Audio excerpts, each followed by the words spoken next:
అలానే విశ్వేశ్వరరావు చింత చచ్చిన పులుపు చావదు అని చెప్పి పెద్దల సామెత. దీన్ని వైఎస్ఆర్ కాంగ్రెస్ పార్టీ కనుక అన్వయింపజేస్తే ఎగ్జాక్ట్గా సరిపోతుంది అనిపిస్తుంది. ఎందుకనంటే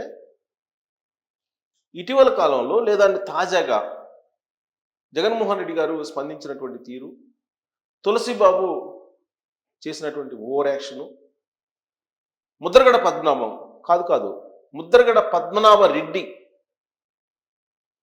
తాజాగా రాసినటువంటి లేఖ, ఇవన్నీ చూస్తే కనుక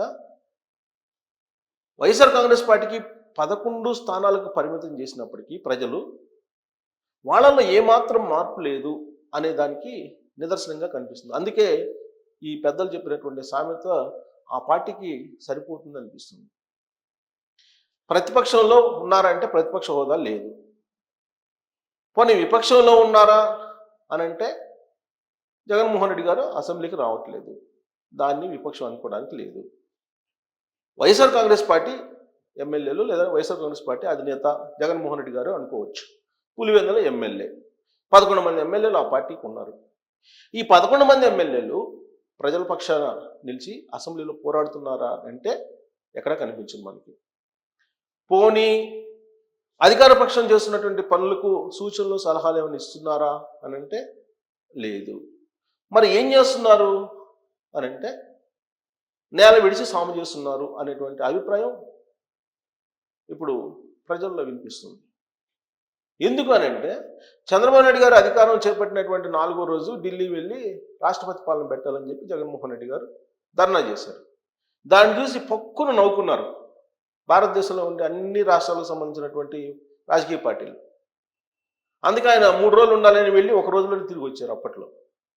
సరే, అక్కడి నుంచి వచ్చిన తర్వాత ఆయన ఏమైనా కామ్గా ఉన్నారా? లేరు. వీడియోలు చేసి పెట్టారు. అదే దాన్నే ప్రెస్ మీట్ అంటున్నారు. ఆయన ప్రెస్ మీట్ అని ఏం చెప్తున్నారు? వైఎస్ఆర్ కాంగ్రెస్ పార్టీ చేసినటువంటి మంచి ఇంకా బతికే ఉంది తెలుగు సమాజంలో, ఆంధ్రప్రదేశ్లో. ఆ మంచిని వెతుక్కుంటూ మీరు వెళ్ళండి, 2029 నాటికి మందే అధికారం అనేది చెప్తున్నారు. అంతవరకు బాగానే ఉంది. అసలు ప్రజలు మనల్ని ఓడించలేదు, ఈవీఎంలు ఓడించాయి. ఈవీఎంల్లో ఏదో జరిగింది కానీ ఆధారాలు లేవు అని చెప్పి ఆయన చెప్పినటువంటి సందర్భం మనం గుర్తు చేసుకోవచ్చు. అంటే తన ఓటమిని అంగీకరించట్లే ఆయన, తాను చేసినటువంటి తప్పుల్ని ఆయన గుర్తు చేసుకోవట్లేదు, సరి చేసుకునే ప్రయత్నం చేయట్లేదు. పైగా ఇప్పుడు ఉన్నటువంటి ప్రభుత్వాన్ని ఏ విధంగా ఆయన బద్నాం చేస్తున్నారు అని అంటే, సప్త సముద్రాల అవతల ఉన్న మళ్ళీ మేము అధికారంలోకి వచ్చిన తర్వాత మిమ్మల్ని శిక్షిస్తాం, అధికారులకు వార్నింగ్ ఇస్తున్నారు జగన్మోహన్ రెడ్డి ఈ తరహాలో. ఇక తాజాగా నెల్లూరు జిల్లాకు సంబంధించి ఒక రివ్యూ మీటింగ్ జరిగింది తాడేపల్లిలో. ఆ రివ్యూ మీటింగ్లో జగన్మోహన్ రెడ్డి గారు తాజాగా చేసినటువంటి కామెంట్స్, అభిప్రాయం ఏంటంటే, మీరు ఒక డైరీ తీసుకోండి, ఆ డైరీలో మీరు రాసుకోండి ఎవరెవరు అధికారులు మిమ్మల్ని ఇబ్బంది పెడుతున్నారు, మనం అధికారంలోకి రాగానే ఆ అధికారుల చేత మీకు సెల్యూట్ కొట్టిస్తాను అని చెప్పి ఆయన చెప్తున్నారు. అంటే ఏం చెప్తున్నారు జగన్మోహన్ రెడ్డి గారు? అధికారులని బ్లాక్మెయిల్ చేయబోతున్నారా?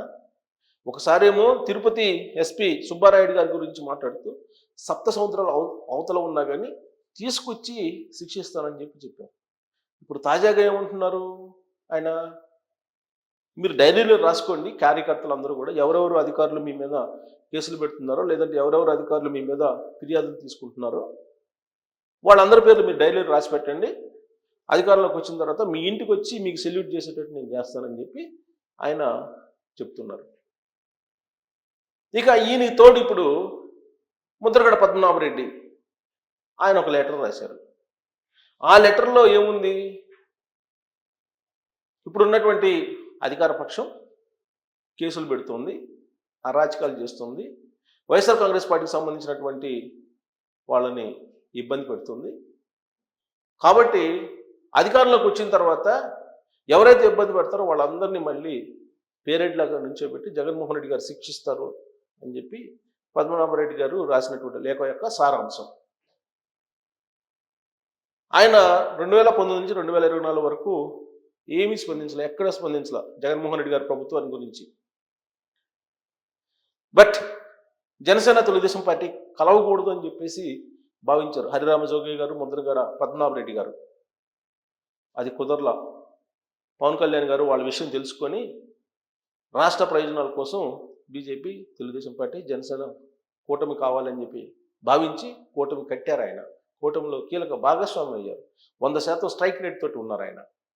అదే పద్మనాభరెడ్డి అలాగే హరిరామజోగియ మాటలు కనుక విన్నట్టయితే బహుశా ఏమైంది 2019 రిపీట్ అయి ఉండేదేమో అనేటువంటి అభిప్రాయం జనసేనలోనే కొంతమంది వ్యక్తం చేస్తూ ఉన్నారు.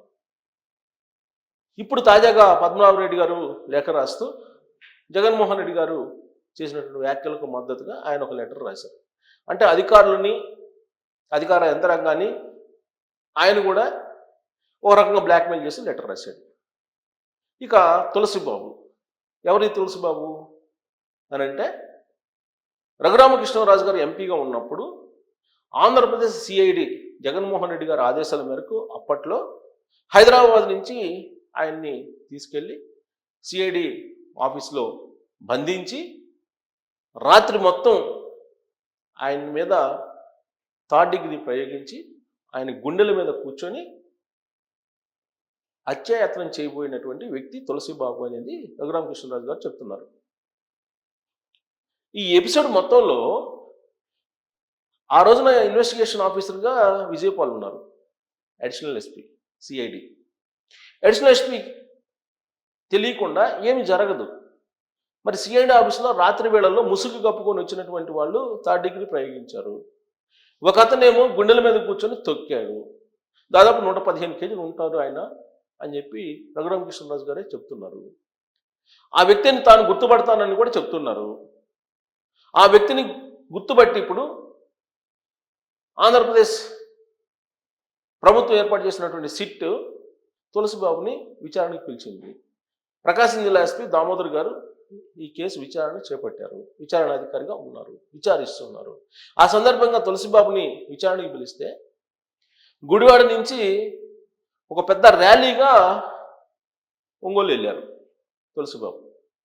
వెళ్ళి అక్కడ విచారణ అధికారి దగ్గర హాజరు కావాలంటే లోపలికి వెళ్ళాలి. లోపలికి వెళ్ళడానికి గేట్లు వేసినటువంటి క్రమంలో ఆ ర్యాలీ మొత్తాన్ని ఈ తులసిబాబు గుడివాడ నుంచి తీసుకెళ్ళినటువంటి ర్యాలీ మొత్తాన్ని అలౌ చేయాలని చెప్పి డిమాండ్ చేసి అక్కడ ఉన్నటువంటి పోలీసుల మీద తిరగబడేటువంటి పరిస్థితి. అలాంటి ర్యాలీ పెట్టుకొని వెళ్ళారు అని అంటే ఆయన అసలు విచారణని ఎదుర్కోవడానికి వెళ్ళారా లేదా పోలీసుల మీద యుద్ధం చేయడానికి వెళ్ళారా అనేటువంటి భావన కలుగుతుంది. పైగా ఆయన ఏమంటున్నారు తులసిబాబు, పోలీసుల్ని ఆయన అంటాం డ్రెస్ వేసుకొని అయినా సరే మీరు గుడివాడ రండి, మీ అంతు చూస్తా అని అంటున్నాడు. ఒక నిందితుడు విచారణకి హాజరు అయ్యి చేసినటువంటి వ్యాఖ్యలు అవి. గతంలో బోరుగడ్డ అనిల్ కూడా ఇలాంటి స్టేట్మెంట్ పోలీసులు ఎదుట ఇచ్చారు. జర్నలిస్టుల గురించి మాట్లాడారు, తాట తీస్తానని, లేపేస్తానన్నారు. అలాగే నందిగం సురేష్ చేయి చేసుకున్నారు పోలీసుల మీద. ఏది పోలీసులు అదుపులో ఉన్నప్పుడు, పోలీసులు విచారణక అదుపులోకి తీసుకున్న సందర్భంలో ఎప్పుడు కూడా ఇలాంటి సంఘటనలు చూడాల. ఇటీవల కాకాని గోవర్ధన్ రెడ్డి గారు మాజీ మంత్రి నెల్లూరు, ఆయన ఏమన్నారు, అధికారంలో రాగానే అక్కడ ఉన్నటువంటి సిఐని డిఎస్పీని బట్టలు కూడా తీసి నడు రోడ్లో నిలబెడతానని చెప్పి అన్నారు. విజయసాయిరెడ్డి గారు ఏమన్నారు, మళ్ళీ అధికారంలోకి వస్తాం, ఆ రోజుకి బతికుంటే చంద్రబాబు నాయుడు గారు మళ్ళీ జైల్లో పెడతామని చెప్పి అన్నారు. అంటే ఇవన్నీ కూడా ఏం చేస్తున్నారు, వాళ్ళు ఏం మాట్లాడుతున్నారు, అసలు వాళ్ళు ఏం మాట్లాడుతున్నట్టు? ప్రజలేమో ఓడించి 11 స్థానాలకు పరిమితం చేసి మీరు పరిపాలనకు పనికిరారు, మీరు దోపిడీదారులు, మీరు ప్రజా సంపదను దోచుకున్నటువంటి దొంగలు అని చెప్పి భావించి ఓడించి 11 స్థానాలకు పరిమితం చేసి ప్రతిపక్ష హోదా కూడా లేకుండా చేస్తే మేము అధికారంలోకి మళ్ళీ వస్తున్నాం 29లో, మీ అంత చూస్తాం, మేము మీ చొక్కాలు ఇప్పేస్తాం, బట్టలు ఇప్పేస్తాం, నడు రోజు నిలబెడతాం, చంపేస్తాం, జైల్లో పెడతాం, ఇవి మాట్లాడుతున్నారు. మరి వీళ్ళని కట్టడి చేసేవాళ్ళు ఎవరు? విచారించడానికి పోలీసులు పిలిస్తే ఆ పోలీసులను బ్లాక్మెయిల్ చేసేటువంటి పరిస్థితి. మరి వీళ్ళ తప్ప ఆ విధంగా మాట్లాడటం, లేదంటే ప్రభుత్వం యొక్క చేతగానితనమా, ప్రభుత్వం ఉదాసీనంగా వ్యవహరిస్తుందా? వీళ్ళ మీద, వీళ్ళు చేస్తున్న వ్యాఖ్యల మీద సుమోటోగా కేసులు పెట్టాలి కదా. అసలు ఆ కేసులు పెట్టడం లేదు. పైగా వీళ్ళు చేస్తున్నటువంటి వార్నింగ్లు, లేదంటే వీళ్ళు చేస్తున్నటువంటి వ్యాఖ్యలు ప్రభుత్వ యంత్రాంగాన్ని ముందుకు అడుగు వేయనీయట్లేదు. ఎందుకు? కారణాలు లేకపోలేదు. చంద్రబాబు నాయుడు గారు 70+ ఉన్నారు. నెక్స్ట్ ఎలక్షన్కి 80లోకి వస్తారు. ఆయన ఎలక్షన్ లీడ్ చేస్తారా లేదా, మళ్ళీ కూటమి అధికారంలోకి వస్తుందా లేదా అనేటువంటి సందేహం అధికార యంత్రాంగంలో మొదలైంది. ఒకవేళ పొరపాటున మళ్ళీ జగన్మోహన్ రెడ్డి గారు వస్తే మన పరిస్థితి ఏంటి అనేటువంటి ఆందోళనలకు వెళ్ళిపోతున్నారు. అలాంటి ఆందోళనకు తీసుకెళ్లటమే వైఎస్ఆర్ కాంగ్రెస్ పార్టీ యొక్క వ్యూహం. ఆ ఆందోళనకి యంత్రాంగాన్ని తీసుకెళ్తేనే ప్రభుత్వం ముందుకు కదలదు. ప్రభుత్వం చురుగ్గా ముందుకు కదలకపోతే అభివృద్ధి కార్యక్రమాలు జరగవు. అలాగే ఎవరైతే గతంలో అవినీతి అక్రమాలకు పాల్పడ్డారో వాళ్ళని శిక్షించడానికి ముందుకు వచ్చేటువంటి అవకాశం లేదు. ఇలాంటి సిచ్యువేషన్ కారణంగానే తిరుపతిలో విషాదకరమైన సంఘటన జరగడానికి ఒక కారణం అని చెప్పి కూడా తెలుస్తూ ఉంది. అంతేకాదు, ముందస్తు బెయిల్స్ మీద అరెస్ట్ అయినటువంటి వాళ్ళు రావడం, అసలు అరెస్ట్ చేయకుండానే ముందస్తు బెయిల్స్ తెచ్చుకోవడం, కొంతమంది అరెస్ట్ అయినటువంటి వాళ్ళు అసలు బెయిల్ మీద ఎప్పుడు వస్తారో కూడా తెలియనటువంటి పరిస్థితులు అధికార యంత్రాంగం ఉంది. వెంకటరామరెడ్డి విషయంలో మనకి ప్రూవ్ అయింది అది. ఇలాంటి సిచ్యువేషన్లో మరి చింత తెచ్చినా పులుపు జావలేదని చెప్పి వైఎస్ఆర్ కాంగ్రెస్ పార్టీని అనుకోవాలా, లేదా కూటమి ప్రభుత్వం ప్రణాళికాబద్ధంగా వెళ్ళలేకపోతుందని చెప్పి అనుకోవాలా? ఏమనుకోవాలి?